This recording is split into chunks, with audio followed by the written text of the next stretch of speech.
아멘. 주님께 영광을 올려드립니다. 여러분 축복합니다. 여러분과 함께여서 주님께 또한 감사를 드립니다. 그냥 매주 돌아오는 주일이지만 오늘은 올 한 해를 마무리하는 마지막 주일입니다. 어떻게 또 공교롭게 마지막 날인데 또 주일하고 딱 연결이 되어져서 우리가 마지막 날을 주님 앞에 예배로 그렇게 올려드리게 돼서 너무나 감사합니다. 여러분, 우리가 주님 앞에 예배 드리면서 예배가 아닐지라도 우리가 한 해를 돌아보며 올 한 해 주님 앞에 어떤 일이 있었는지, 내 삶에 어떤 일이 있었는지를 돌아보는 시간이 있어야 하는데, 이렇게 또 주일이 되니까 예배하면서 또 기도하면서 더욱 그런 마음을 가질 수가 있습니다. 여러분이 오늘이 가기 전에 올 한 해를 돌아보면서 또한 주님 앞에 여러분 삶에 있었던 여러 가지 일들에 대해서 모든 것을 감사로 올려드리는 여러분 되시기를 축복합니다. 내 삶에는 별로 감사할 일이 없었어요 목사님 하시는 분도 여러분 감사하십시오. 좋지 않은 일도 여러분 삶에 고통스러웠던 그 일들도 하나님께서 여러분을 유익하게 하고 성장시키기 위해서 허락한 것입니다. 어떤 일도 거저 일어나는 일은 없습니다. 하나님이 다 허락하셔서 또 내 삶에 이유가 있어서 그런 일들이 있습니다. 혹 여러분이 올 한 해 너무나 나는 고통이 많았습니다 라고 한다면 아마 그분은 다른 사람들보다 그 영적 키가 훌쩍 자랐을 것입니다. 분명히 그랬을 것입니다. 우리가 고난을 통해서 하나님 앞에서 성장합니다. 고난을 통해서 영적 철이 납니다. 영적 철이 나야 돼요. 그래야 하나님의 말씀을 제대로 깨닫고 그 말씀 앞에 순종할 수 있는 그런 사람이 될 수 있습니다. 언제까지 철부지로 언제까지 그렇게 나밖에 모르는 사람으로 그렇게 살 수는 없잖아요. 여러분, 우리가 그렇게 살다가 어떻게 주님 얼굴 뵙겠어요? 우리 그렇게 살다가 고침도 못 받고 철도 안 나고 그러다가 어떻게 다시 오실 주님 얼굴 뵐 수가 있겠습니까? 절대 뵐 수 없습니다. 그래서 우리는 좀 고난을 겪더라도 좀 고통이 있더라도 우리가 깨지고 그래서 철이 나는 사람이 되어야 합니다. 하나님이 우리를 보실 때 흐뭇해하시고 기뻐하시고 그리고 뭔가를 믿고 맡길 수 있는 그런 사람이 되어야 하겠습니다. 여러분 어떠세요? 여러분 자신이 좀 철이 나신 것 같은가요? 철이 난 거 어떻게 가늠할 수 있을까요? 가장 쉬운 방법은 내가 옛날보다 더 다른 사람을 더 많이 이해하고 배려하고 사랑하고 품어줄 수 있게 됐다. 그렇다면 그 사람은 좀 철이 난 겁니다. 여러분, 우리가 하나님만을 사랑하는 이런 것들은 어떻게 보면 굉장히 쉬울 수 있어요. 그냥 내가 하나님 사랑해요 하면서 그냥 내 방식대로 내 방법대로 그냥 하나님 관계를 할 수 있죠. 그러나 다른 사람과의 관계는 나 혼자 어떻게 한다고 되는 게 아니죠. 맞춰야 되고 또 이해해야 되고 내가 가서 품어줘야 되는 이러한 부분들이 있어야 합니다. 나를 희생해야만 다른 사람과 하나 되고 사랑할 수 있는 관계가 될 수 있죠. 근데 그것이 안 된다라면 그 사람은 아직 어린아이 같은 사랑으로 하나님을 사랑하는 것입니다. 내가 다른 사람을 정말 사랑할 수 없는 사람도 사랑하고 이해할 수 없는 사람도 이해하려고 마음에 품고 또 그 사람을 내가 품어주고 그렇게 하고 있다라면 지금 그 사람은 철이 나고 있는 것입니다. 그리고 그렇게 서로가 서로를 그렇게 할 때 그 관계가 사랑의 관계로 온전한 사랑의 관계로 될 수가 있지요. 나와 다른 사람을 내가 밀어내 버린다라면 그 사람은 누구와도 사랑할 수 없고 누구도 사랑할 수 없는 그런 사람이 될 것입니다. 그러나 우리 주님은 그날에 우리가 천국에 갈 때 그 문간에서 물으신다잖아요. 네가 사랑하는 법을 배웠느냐라고 이렇게 물으신다라고 합니다.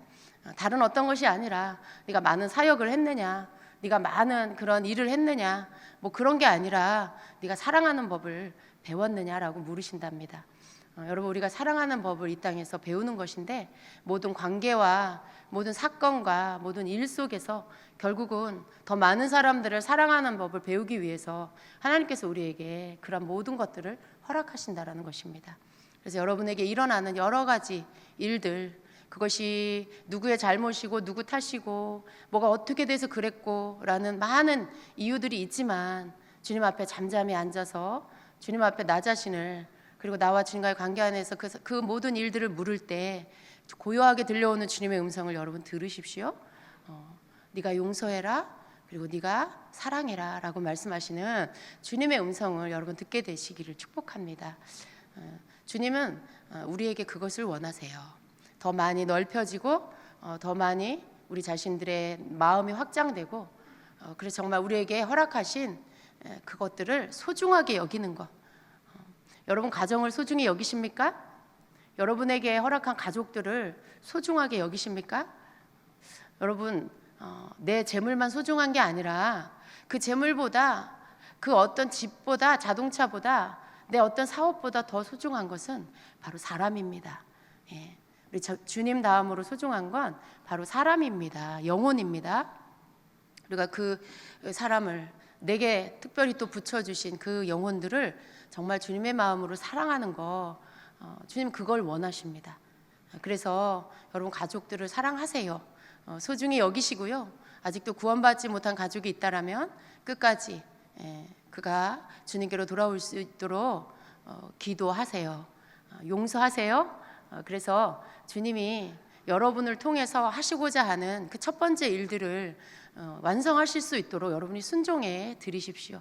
여러분이 사랑하지 않으면 여러분의 가족 중 믿지 않는 자는요 구원받을 수가 없어요. 정말 희박해요. 나에게 내가 사랑하라고 붙여준 그 사람, 또 나를 섬기고 또 내가 섬기라고, 서로를 섬기라고 붙여진 그 가족을 내가 사랑할 수 없다면 어떻게 그 가운데 믿지 않는 가족이 어떻게 주님께 돌아올 수 있겠어요? 주님이 붙여진 그 영혼을 사랑하고 그가 여러분을 통해서 예수님을 볼 수 있게 그렇게 하십시오. 또한 믿는 가정이라면 정말 서로 진심으로 사랑하시기를 축복합니다. 정말 서로 진심으로 고마워하시기를 축복합니다. 당연한 것으로 받지 마세요. 내 아내가 나에게 하는 거 당연한 거고 내 남편이 나에게 하는 게 당연하다고 생각하지 마시고요. 서로 고마워하시고 또 귀하게 여기시기를 바랍니다. 여러분 곁에 끝까지 있어줄 사람이 누가 있겠습니까? 옆집 아줌마가 여러분하고 끝까지 있어주겠습니까? 옆집 아저씨가 그렇게 하겠습니까? 저도 여러분하고 모든 시간 함께하지 못하잖아요. 여러분의 바로 가족이고 또 여러분의 옆에 있는 사람입니다. 소중히 여기시고요. 그리고 주님께 그 사람으로 인해서 감사한 여러분 되기를 축복합니다. 주님께서 우리가 멀리 나가 선교하고 또 열방의 영혼들을 사랑하고 그들을 품는 거 또 박수 쳐주시지만 가까이 안방에 있는 내 가족을, 정말 그 한 영혼을 사랑하는 거, 그것도 주님께서 너무나 기뻐하십니다. 이 두 가지 모두를 우리가 할 수 있는 자가 되어야 되겠습니다. 아멘. 자, 우리 2017년도에 내가 얼마나 많은 사람들을 사랑했는지를 다시 한번 돌아보는 시간 갖게 되시기를 바라고요. 2018년도 이제 내일이 새해인데요. 여러분이 새해에 내가 주님 앞에 어떻게 서야겠다 결단하는 오늘 하루가 되기를 축복합니다. 우리는 주님 앞에 결단해야 됩니다. 주님, 제가 이렇게 살겠습니다. 도와주시옵소서. 주님, 제가 이렇게 하겠습니다. 붙잡아 주시옵소서. 이렇게 결단하며 기도하는 그런 성도가 되어야 합니다. 주님 다 알아서 해주세요. 이건 너무 무기력한 기도 같아요. 우리가 주님 앞에서 해야 할 것들을 하겠다고 결단하고, 그리고 또 그것을 할 수 있도록 도와달라는 겸손한 기도를 주님 앞에 드리게 되시기를 축복합니다. 우리 오늘 같이 말씀을 보겠습니다. 로마서 6장 3절부터 16절의 말씀입니다. 저하고 함께 교독하겠습니다. 자, 로마서 6장 3절. 무릇 그리스도 예수와 합하여 세례를 받은 우리는 그의 죽으심과 합하여 세례를 받는 줄을 알지 못하느냐.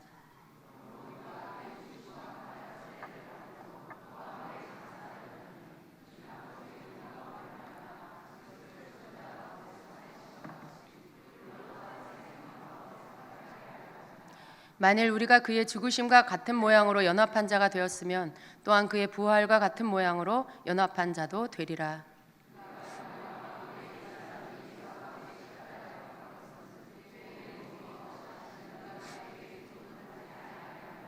이는 죽은 자가 죄에서 벗어나 의롭다 하심을 얻었음이라.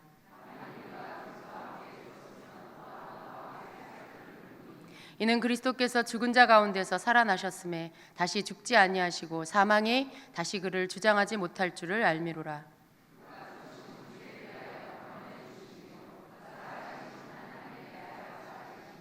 이와 같이 너희도 너희 자신을 죄에 대하여는 죽은 자요 그리스도 예수 안에서 하나님께 대하여는 살아있는 자로 여길지어다.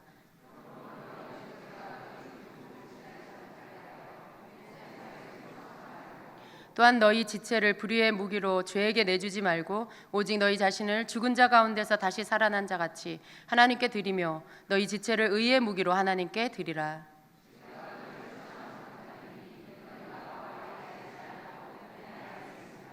그런즉 어찌하리요 우리가 법 아래 있지 아니하고 은혜 아래 있으니 죄를 지으리요 그럴 수 없느니라. 너희 자신을 종으로 내주어 누구에게 순종하든지 그 순종함을 받는 자의 종이 되는 줄을 너희가 알지 못하느냐.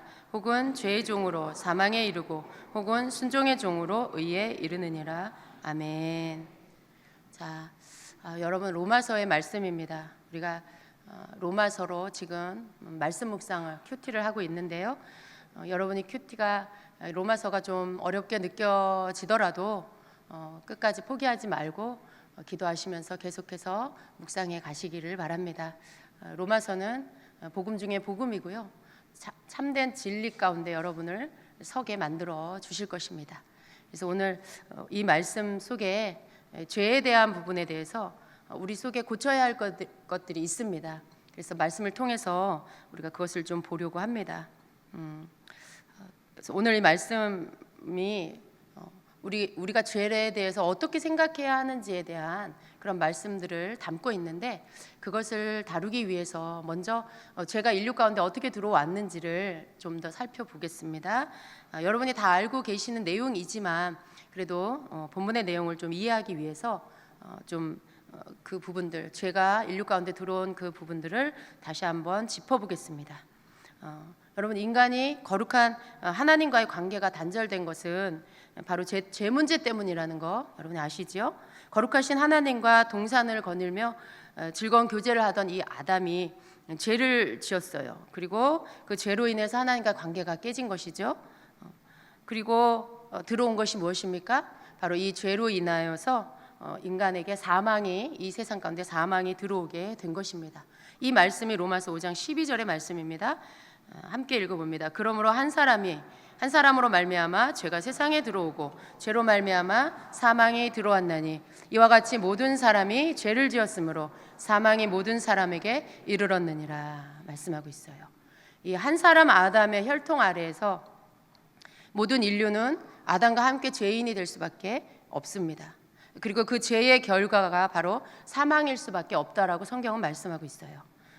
그런데 이 인류에게 가장 기쁜 소식이 있는데 바로 그것은 그렇게 죄 아래에 놓인 그 인간을 사망에서 생명으로 옮겨주시 그분이 계신다라는 것이죠. 바로 하나님 아들 예수 그리스도 하나님이신 바로 예수님이 이 땅 가운데 사망을 걷어내시고 생명을 주시기 위해서 오셨다라는 사실입니다.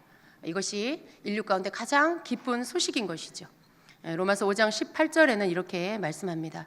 그런즉 한 범죄로 많은 사람이 정죄에 이른 것 같이 한 의로운 행위로 말미암아 많은 사람이 의롭다 하심을 받아 생명에 이르렀느니라 말씀해요. 여기 이 말씀 안에서 말씀하고 있는 바로 그 한 범죄 누구를 가리킵니까? 바로 아담을 말씀하고 있는 것이죠. 아담으로 인해서 죄가 들어왔고요.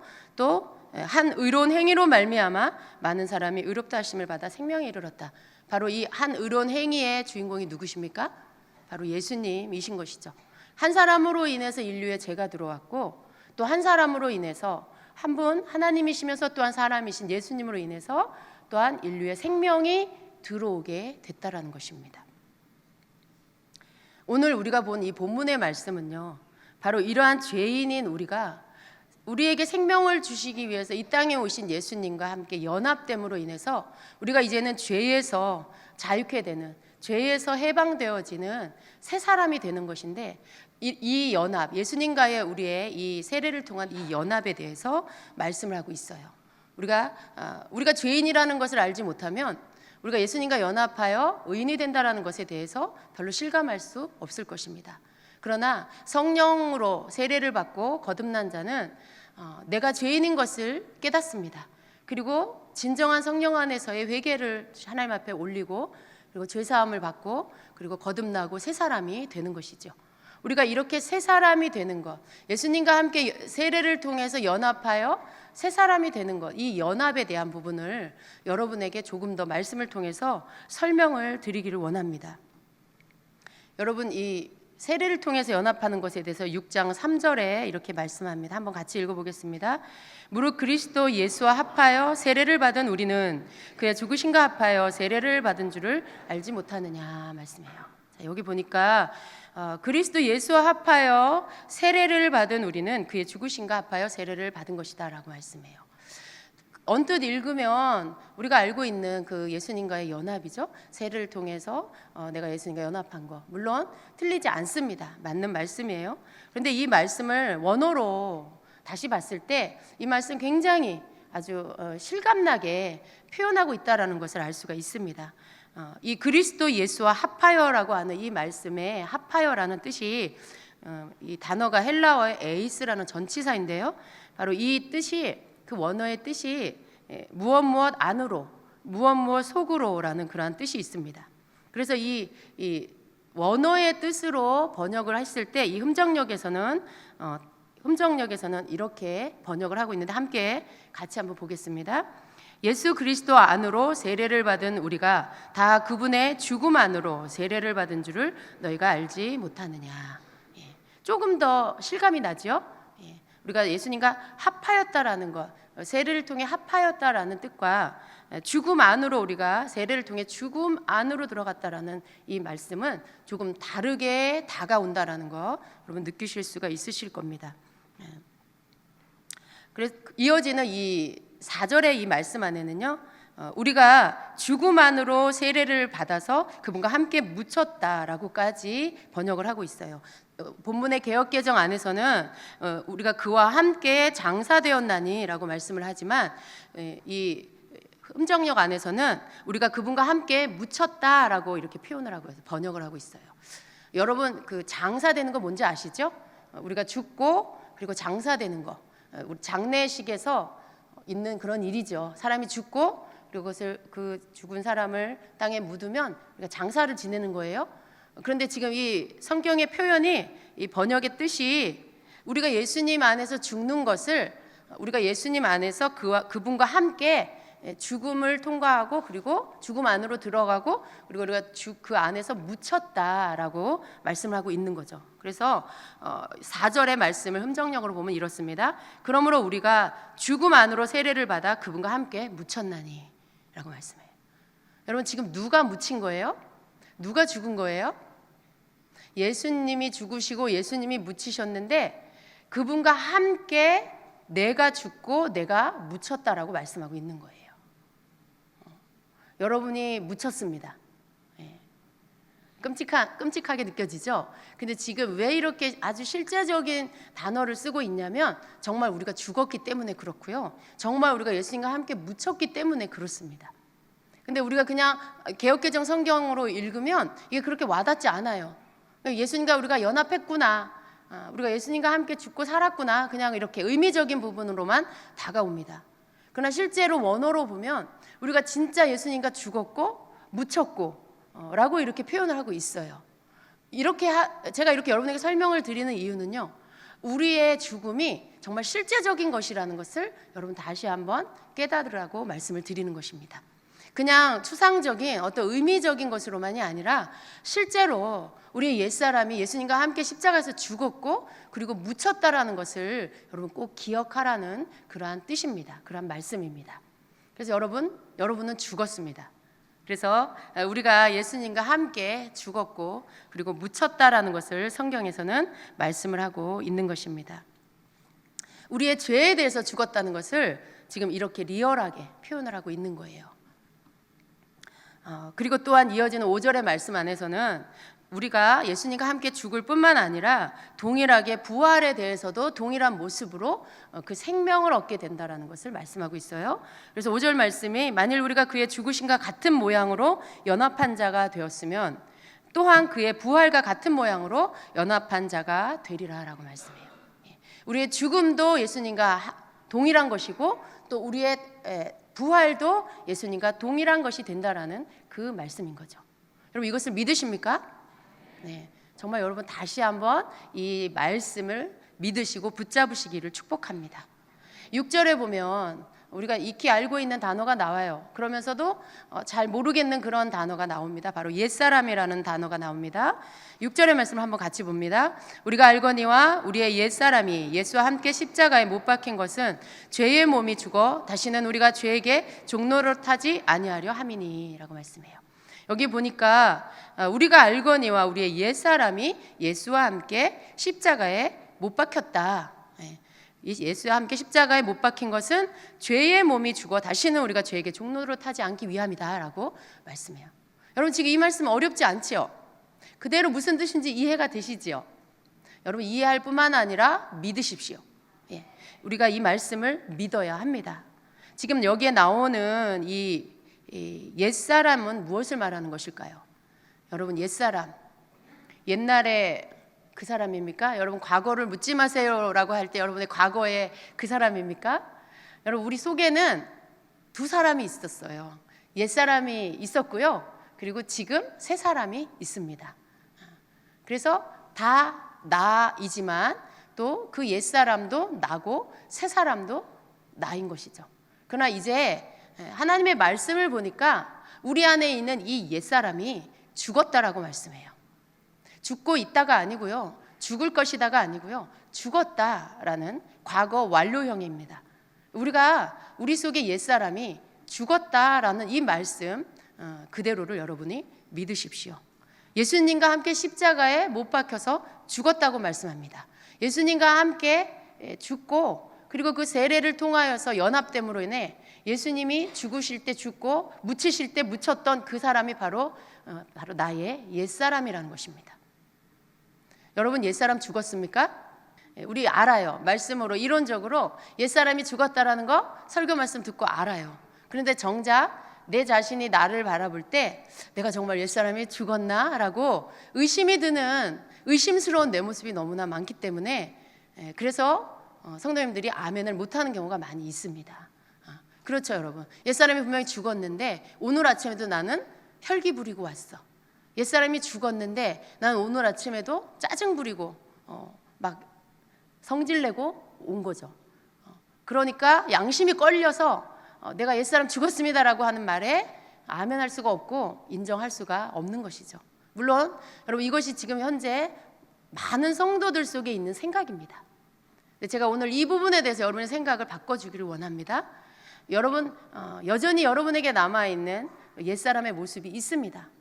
그러나 하나님의 말씀은 뭐라고 말씀합니까? 그 옛사람이 죽었다라고 말씀해요.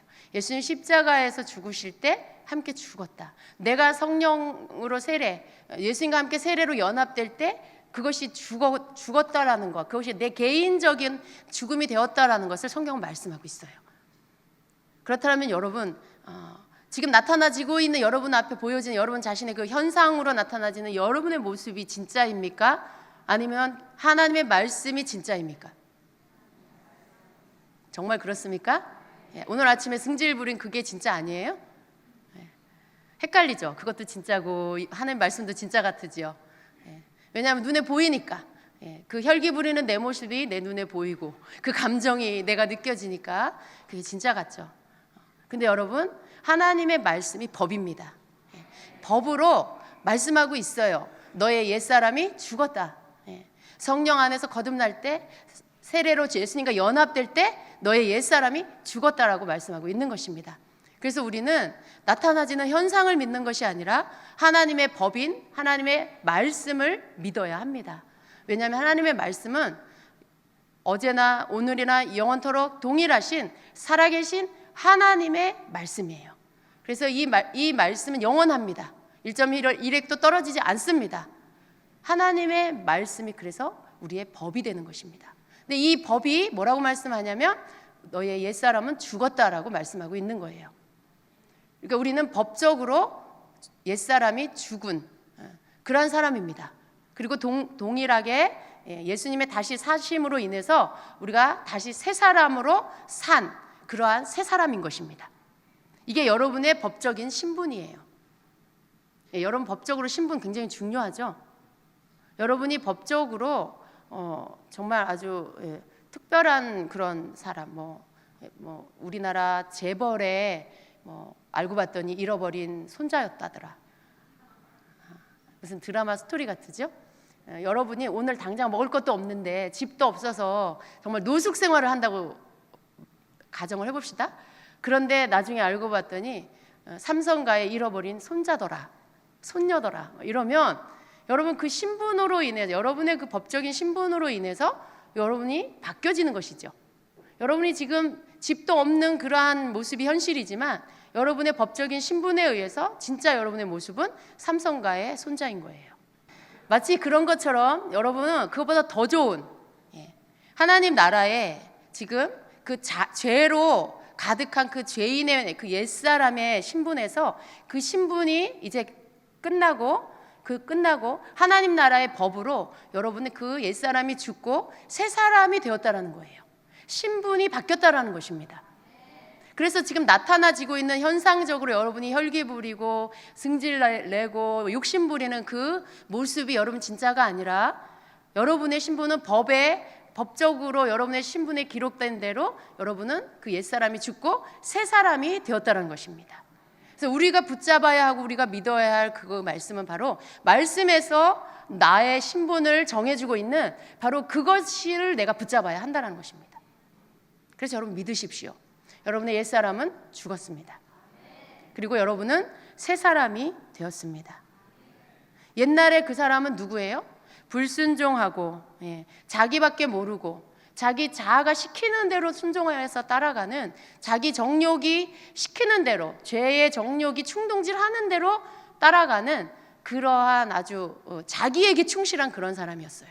그런데 우리의 그 옛사람은 죽었습니다. 십자가에서 못 박혀서 죽었습니다. 우리에게 주어지는 새 사람은 어떤 사람입니까?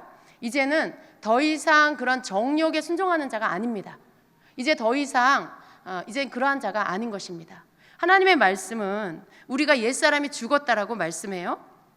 그러면서 동시에 또한 예수님의 다시 사심과 함께 산 자가 되었다라고 말씀해요. 자, 우리 로마서 6장 8절 9절을 한번 같이 보겠습니다. 만일 우리가 그리스도와 함께 죽었으면 또한 그와 함께 살 줄을 믿노니 이는 그리스도께서 죽은 자 가운데서 살아나셨음에 다시 죽지 아니하시고 사망이 다시 그를 주장하지 못할 줄을 알미로라 말씀해요. 우리가 그리스도와 함께 죽었으면 또한 그와 함께 살 줄을 믿노니, 부활을 말씀하시는 것입니다.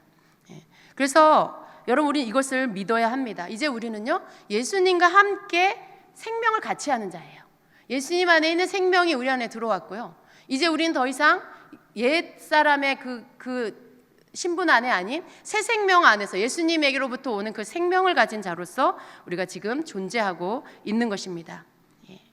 10절과 11절의 말씀은 굉장히 중요합니다. 이 말씀은 여러분이 꼭 믿어야 하고 붙잡아야 할 그런 말씀입니다. 함께 보겠습니다. 그가 죽으심은 죄에 대하여 단번에 죽으시며 그가 살아계심은 하나님께 대하여 살아계심이니 이와 같이 너희도 너희 자신을 죄에 대하여는 죽은 자요 그리스도 예수 안에서 하나님께 대하여는 살아있는 자로 여길지어다. 아멘. 자, 여러분 이 말씀이 여러분에게 절대 어렵지 않습니다. 그냥 말씀 그대로입니다. 우리가 바로 예수님의 죽으심은 죄에 대해서 단번에 죽으신 것이고 또 그가 살아나신 것은 하나님께 대하여 살아나신 것인데 이와 같이라고 말씀해요. 예수님의 죽으심과 살아나심 이와 같이 너희도 너희 자신을 죄에 대하여는 죽은 자요 그리스도 예수 안에서 하나님께 대하여는 살아있는 자로 여길지어다 말씀해요. 여러분 죄에 대해서 죽은 자입니다. 아멘. 여러분 죄에 대해서 죽은 자예요. 지금 이렇게 대답하지 않는 분들은 둘 중에 하나예요. 아직도 이 말씀이 믿어지지 않는 것, 혹은 내가 이 말에 대답하면 죄를 지으면 안 되지 않을까? 이런 생각. 그 마음 깊은 곳에는 죄를 좀 좋아하는 마음이 있을 수 있어요. 내가 그냥 좀 편안하게 아무도 보지 않는 곳에서 진짜 내 욕구가, 내 욕망이 하고 싶은 대로 하는 걸 좀 즐기고 있다거나 그걸 좀 좋아하고 있는 어떤 그런 마음이 있는 사람일 수 있어요. 그러니까 여러분 다시 정신을 차리십시오. 하나님의 말씀이 여러분이 죄에서 죽었다고 말씀하시면 죽은 거예요. 그리고 여러분이 예수 그리스도와 함께 다시 살았다고 말씀하시면 다시 산 거예요. 거기에 다른 토가 달릴 수가 없는 것입니다.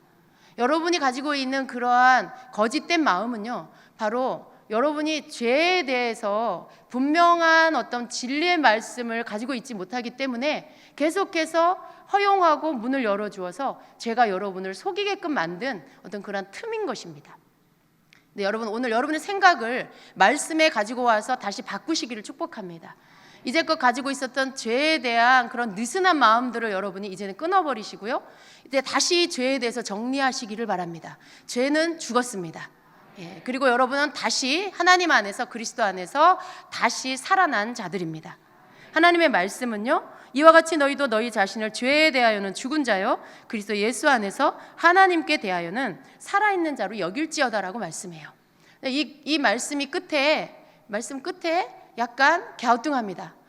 살아있는 자로 여겨라라고 말씀해요. 그러니까 살아있다라고 간주해라라고 말씀하시는 것이죠. 이 말씀이 의미하는 것은요, 여러분, 우리가 나 이제 산 자야, 나 이제 나 이미 죄가 끝났어, 그러니까 괜찮아 하는 어떤 그런 안일한 마음을 갖지 말라는 거예요.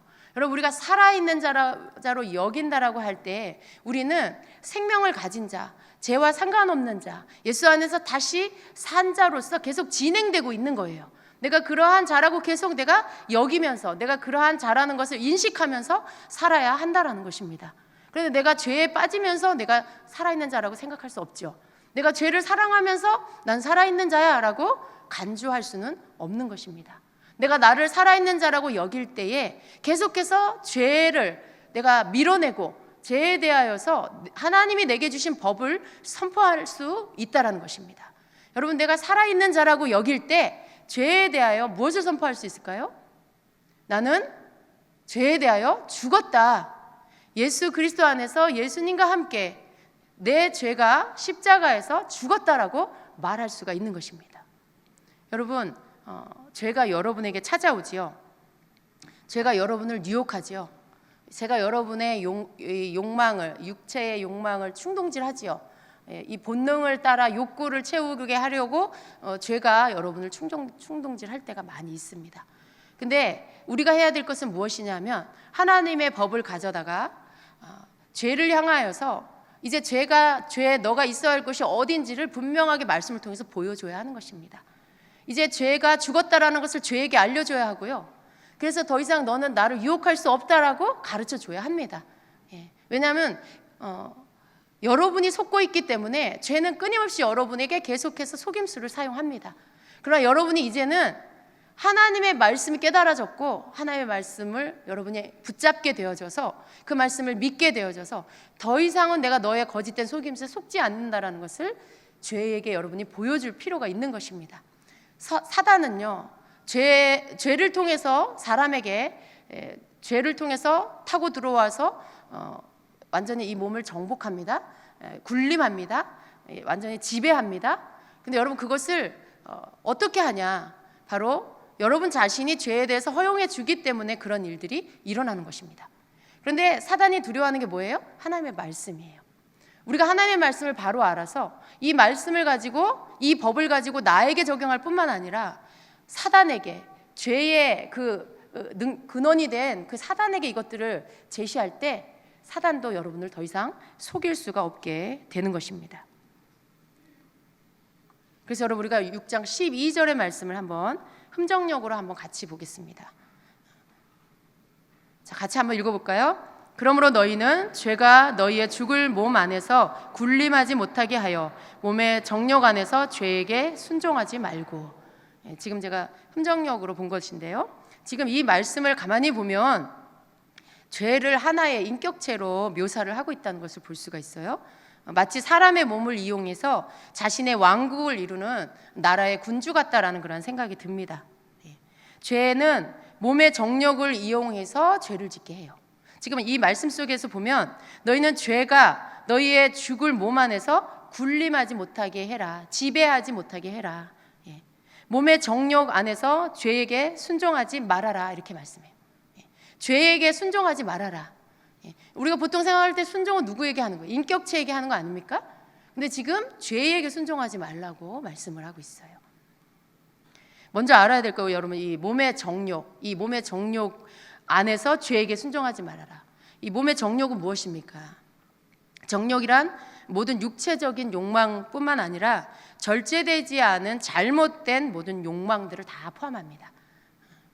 여러분, 우리에게 하나님이 주신 그런 어떤 기본적인 신체의 욕구들이 있어요. 그런데 그것이 너무 지나쳐서 절제되지 않은 잘못된 모든 욕망들, 그런 모든 것들이 정욕에 들어갑니다. 근데 지금 이 정욕을 이용해서 죄가 사람으로 하여금 죄를 짓게 만든다라는 것이죠. 지금 죄가 계속해서 인격체예요.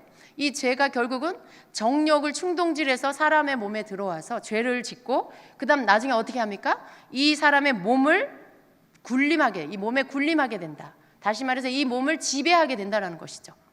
지금 아까 뭐라고 했어요? 우리가 죄에 대해서 죽었다. 우리가 죄에 대해서 죽었다. 그래서 죄에 대해서는 죽은 자요, 예수 그리스도 안에서 이제 하나님 안에서는 산자로 여길지어다라고 말씀했어요.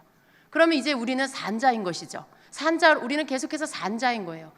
그런데 그 산자인 상태로 나는 이제 산자구나 하고 아무렇게나 살아도 되냐? 그 말씀이 아니라는 것입니다. 법적으로 난 죄에 대해서는 죽었고 하나님 안에서 산자니까 난 이제 산자야. 그러니까 아무렇게나 해도 돼. 그런 뜻이 아니고요. 바로 이어지는 12절의 이 말씀을 우리는 기억해야 합니다. 우리가 그렇기 때문에, 우리가 산자로 우리 자신을 여겨야 하기 때문에 우리는 더 이상 몸의 정욕을 따라 죄짓게 만드는 그 죄에게, 그 정욕에게 순종하지 않아야 한다라고 말씀하고 있는 것입니다. 여러분, 죄가 하늘이 뭔지를 먼저 알아야 돼요. 죄는 우리의 정욕을 타고 들어와서 죄를 짓게 만들어요. 사람이 죄를 짓게 만들어요. 그리고 그 죄로 인하여서 그 죄의 지배 아래 놓이게 만듭니다.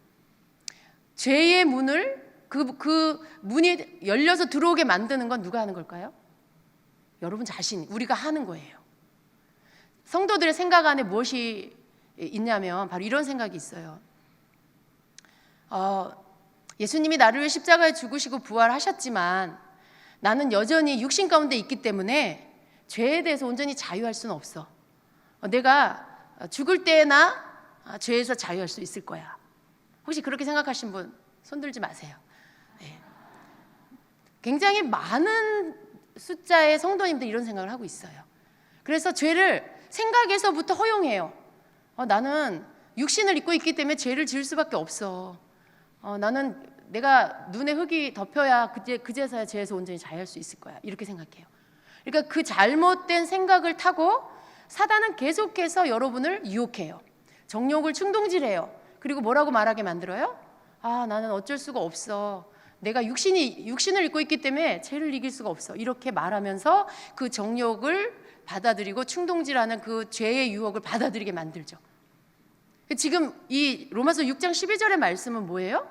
그렇게 하지 말라고 말씀하시는 거예요. 다시 여러분 정리해야 될 게 뭐냐면, 죄는 예수님의 십자가 안에서 죽었습니다. 그리고 하나님 안에서 우리는 예수 그리스도를 인하여서 새 사람이 되었어요. 이게 법적인 여러분의 신분입니다. 이제 우리가 해야 될 것은 무엇이냐면, 죄가 내게서 끝났다. 네가 아무리 나의 정욕을 충동질해도 나는 너를 받아들이지 않겠다. 왜? 예수 그리스도로 말미암아 내 안에 모든 죄는 끝났어. 죽었어.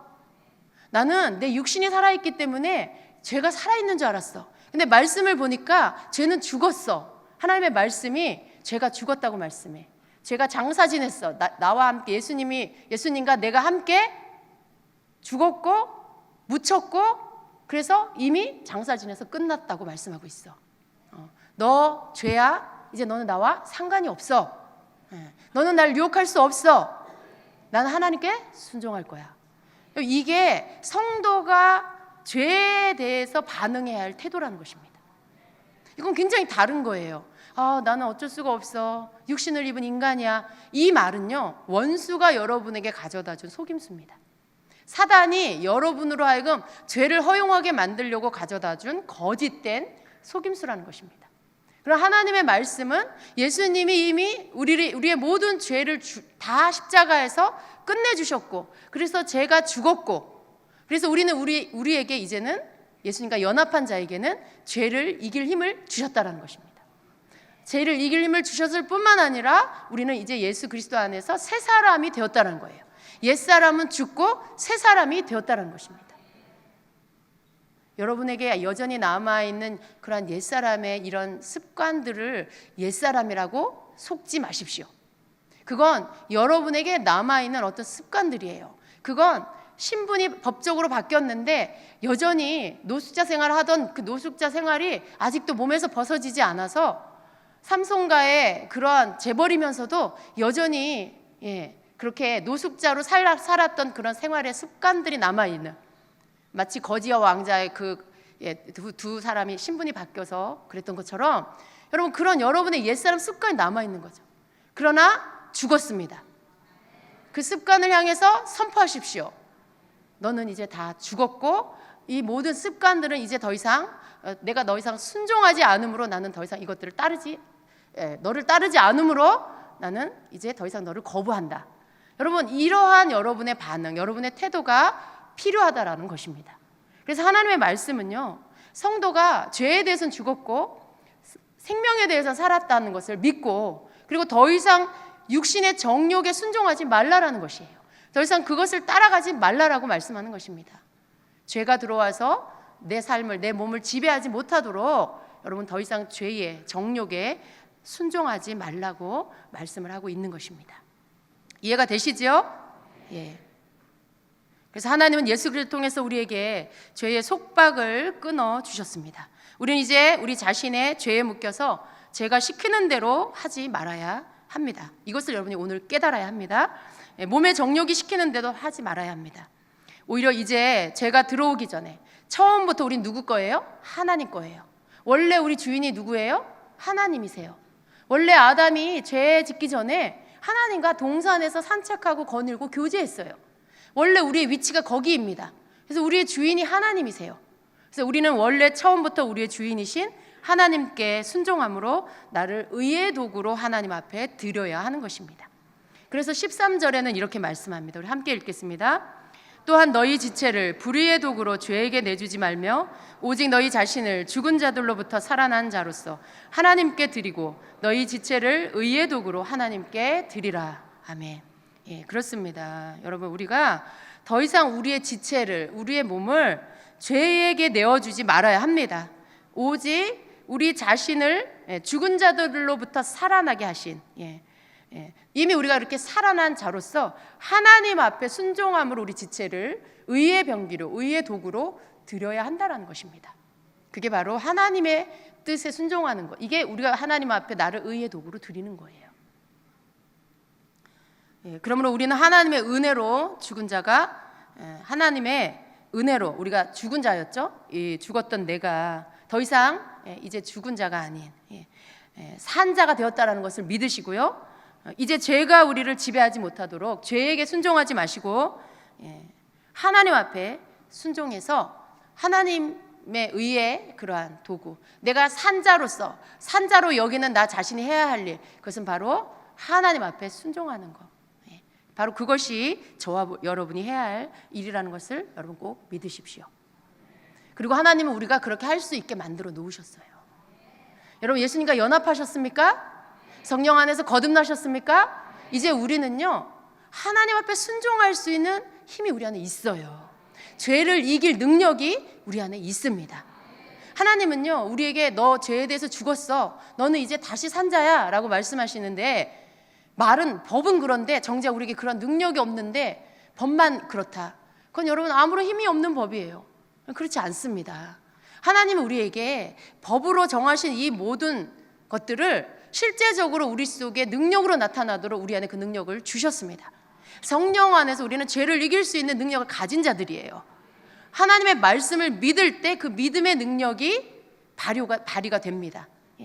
그게 능력으로 나타나서 우리로 하여금 죄를 이기게 만들어 주시는 것입니다. 그러므로 하나님의 말씀에 우리는 순종해야 합니다. 16절 말씀은요, 16절 말씀 한번 같이 읽어보겠습니다. 너희 자신을 종으로 내주어 누구에게 순종하든지 그 순종함을 받은 자의 종이 되는 줄을 너희가 알지 못하느냐. 혹은 죄의 종으로 사망에 이르고 혹은 순종의 종으로 의에 이르느니라. 아멘. 굉장히 여러분이 이해할 수 있는 아주 쉬운 말씀으로 지금 성경이 기록되어 있어요. 여러분, 이 말씀 충분히 이해가 되시죠? 내가 누구에게 순종하든지 그 순종하는 존재의 종이 된다라는 거예요.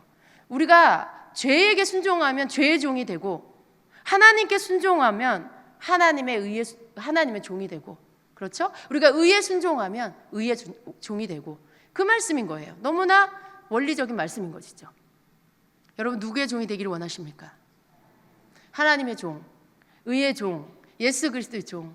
주님을 따르는 자는 주님의 종이 되는 것이고, 내가 입술로는 의의 종이 되기 원합니다 하는데 내 몸의 지체는 죄를 따라가고 있어. 그러면 이 사람 누구의 종이에요? 죄의 종이 되는 것입니다. 여러분, 우리가 싸워야 할 싸움은요, 죄의 유혹을 향하여서 이제는 법적 근거를 가지고 싸우십시오. 예. 어떤 그럴듯한 말이 아니고요, 기록된 하나님의 말씀, 우리의 삶의 법이 되는 하나님의 말씀을 가지고 여러분 싸우십시오. 그리고 그 죄들을 물리치시고 하나님 앞에 나를 드리는, 하나님의 의에 순종하는 자가 되십시오. 그럴 때 우리가 하나님의 통치함을 받을 수가 있습니다. 우리가 그러한 자가 될 때, 우리가 동산에서 주님과 함께 거닐었던 그 죄를 짓기 전에 아담처럼 우리가 주님과 함께 하는 온전한 연합을 이룰 수가 있게 되는 것입니다. 우리는 하나님께서 베풀어 주신 이 영생의 축복이 얼마나 귀한 것인지를 새롭게 다시 한번 깨닫고 감사해야 합니다. 하나님께서 예수 그리스도를 통해서 우리를 사망에서 생명으로 옮겨주셨습니다. 이것을 여러분 믿으셔야 합니다. 그러나 그것은 완성될 때까지 믿음 안에서 죄와의 싸움에서 잃어버리지 말아야 할 굉장히 중요한 것임을 여러분 기억을 하셔야 합니다. 우리의 옛사람은 죽었습니다. 예수님과 함께 죽고 다시 산 자, 바로 새 사람이 되었습니다. 이 믿음 위에 서 있는 성도가 되십시오. 예수님을 바라보고 내가 하나님께 순종하는 의의 도구가 되기를 기다리는, 하나님 우리를 기다려요. 우리가 그러한 의의 도구로 순종하는 자가 되기를 기다리고 계세요. 그 하나님께 우리가 감사함으로 순종하는 자가 되어야 합니다. 거짓된 사단의 속임수로 인해서 죄의 노예로 끌려다니는 자가 되지 마십시오.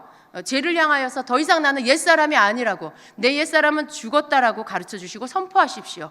그래서 그리스도 안에서 나는 새 사람이 되었다라고 원수에게, 사단에게 그렇게 선포하시기를 바랍니다. 우리는 갈라디아서 2장 20절을 너무나 잘 알고 있습니다.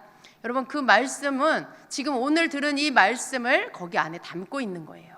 내가 그리스도와 함께 십자가에 못 박혔나니. 그렇죠? 우리는 예수님과 함께 십자가에 못 박혔어요. 그런즉 이제는 내가 사는 것이 아니요. 그렇죠. 이제는 내 옛사람, 내가 사는 것이 아닙니다. 내 자아가 사는 것이 아니에요. 오직 내 안에 그리스도께서 사시는 것이라. 나는 죽었고 내 안에 그리스도께서 사시는 것입니다. 이제 내가 육체 가운데 사는 것은 나를 사랑하사 나를 위하여 자기 자신을 버리신 하나님의 아들을 믿는 믿음 안에서 사는 것이라. 여러분, 우리는 예수님과 함께 죽었고 살았지만 여전히 육체 안에 있어요. 여전히 육체 가운데 내가 살고 있어요. 그러나 더 이상 나는 나로 사는 것이 아니라 나를 위해, 나를 사랑하셔서 나를 위해 자신을 버리신 예수 그리스도를 믿는 그 믿음 안에서 사는 것이에요. 바로 그 믿음은 나는 죽었고 내 안에 예수님이 사신다라는 이 진리의 말씀, 이것을 믿는 그 믿음 안에서 내가 사는 것입니다. 그러므로 내 안에 내가 사는 게 아니고 누가 사는 거예요? 예수님이 사신다라고 말씀해요. 여러분, 옆에 사람에게 이야기해 주세요. 내 안에 예수님이 사십니다. 나는 죽었고 내 안에 예수님이 사십니다. 아멘. 이것이 우리 하나님께서 우리에게 주시는 진리의 말씀입니다. 그러므로 여러분, 죄에 대해서 여러분 자유하십시오. 죄의 노예가 아니고 죄의 억압이 아니라 죄를 여러분의 발로 차버리십시오. 그리고 여러분이 새 사람이 되었음을 믿으시고 그 죄를 향하여서 더 이상 나는 너와 친구하지 않겠다, 나는 더 이상 너와 손잡지 않겠다 라고 거절하시고, 이제는 죄에 대해서 죄에게 노라고 말할 줄 아셔야 돼요. 거절하는 거, 싫어 라고 말할 수 있어야 합니다. 그리할 때 우리는 죄를 이길 수 있게 되고요. 그리고 하나님은 우리로 하나님 앞에 순종하는 자리로 우리를 이끌어 주실 것입니다. 여러분 모두가 2018년도에는 이러한 믿음 안에서 서서 나아가는 자가 되십시오. 이것만 여러분이 붙잡으셔도요, 삶의 많은 영역 가운데서 승리할 수 있습니다. 자신과의 그런 갈등, 죄와의 싸움, 그 가운데서 여러분이 인내로, 여러분이 참는 것으로가 아닌 말씀을 보여주고 선포함으로써 악한 영을 떠나게 할 수 있다라는 것을 여러분 믿으시고, 믿음의 선한 싸움, 죄와 피 흘리기까지 하는 그 선한 싸움을 여러분 싸워 이기는 자가 되시기를 예수님의 이름으로 축복합니다. 아멘.